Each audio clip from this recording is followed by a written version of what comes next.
Assalamualaikum warahmatullahi wabarakatuh. Perkenalkan, nama saya Linda Sari, nomor BP 19101155310460. Baiklah, di sini saya akan menjelaskan tentang rekrutmen, seleksi, dan penempatan. Oke, di sini ada tujuan pembelajaran. Kita mampu memahami, menjelaskan kembali rekrutmen, seleksi, dan penempatan. Oke, yang pertama, kita dapat menjelaskan apa itu rekrutmen, dan yang kedua, kita dapat menjelaskan apa itu seleksi, dan yang ketiga, kita dapat menjelaskan apa itu penempatan.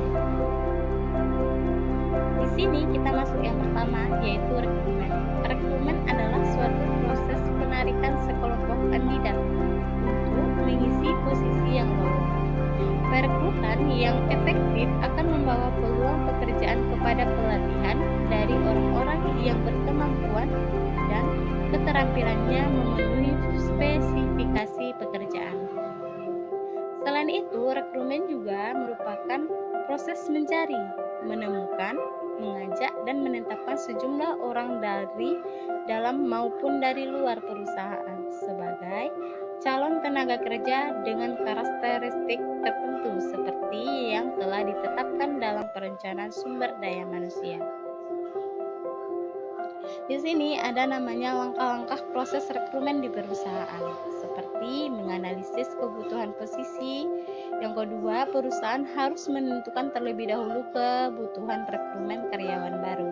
Dan yang ketiga, kita harus merencanakan proses rekrutmen. Yang keempat, kita harus memasang lowongan.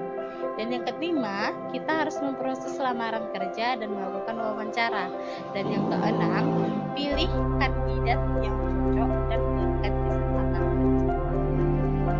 Selanjutnya kita masuk yang kedua, yaitu seleksi.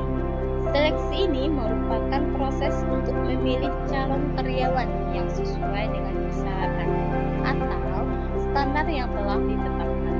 Penentuan pelamaran yang diterima atau yang ditolak untuk menjadi karyawan perusahaan. Di sini ada langkah-langkah seleksi seperti pendaftaran online. Setelah kita mendaftarkan online, kita seleksi administrasi. Setelah kita melaksanakan seleksi administrasi, kita ke tes aptitude. Setelah kita tes aptitude, kita akan tes namanya nilai. Berapa nilai kita? Setelah kita mengetahui nilai kita lanjut ke mulai bekerja pelatihan. Setelah kita melakukan mulai bekerja pelatihan, maka kita harus menandatangani yang namanya kontrak dalam bekerja. Setelah itu kita harus melakukan penawaran kerja, dan yang terakhir kita melakukan wawancara.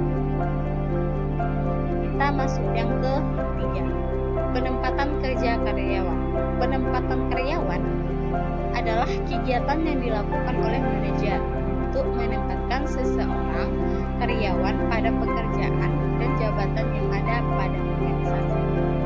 Peran karyawan sangat menentukan hasil tidaknya perusahaan mencapai sasaran.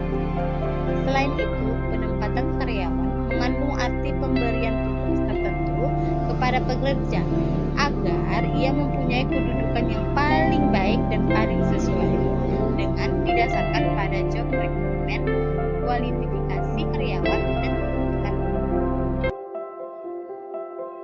Selanjutnya di sini ada namanya jenis-jenis penempatan yang terbagi menjadi 3. Ada yang namanya online, promosi. Kita promosi misalnya online ya. Nah, promosi ini merupakan karyawan yang dipindahkan ke posisi yang lain yang lebih tinggi, baik dan dari segi bayaran, tanggung jawab, atau level organisasi. Yang kedua jenisnya adalah transfer, di mana karyawan dipindahkan ke posisi lain yang setara, baik itu bayaran, tanggung jawab, atau level organisasi. Yang ketiga yaitu demosi. Kalau demosi ini adalah seorang karyawan dipindahkan dari suatu posisi ke yang lebih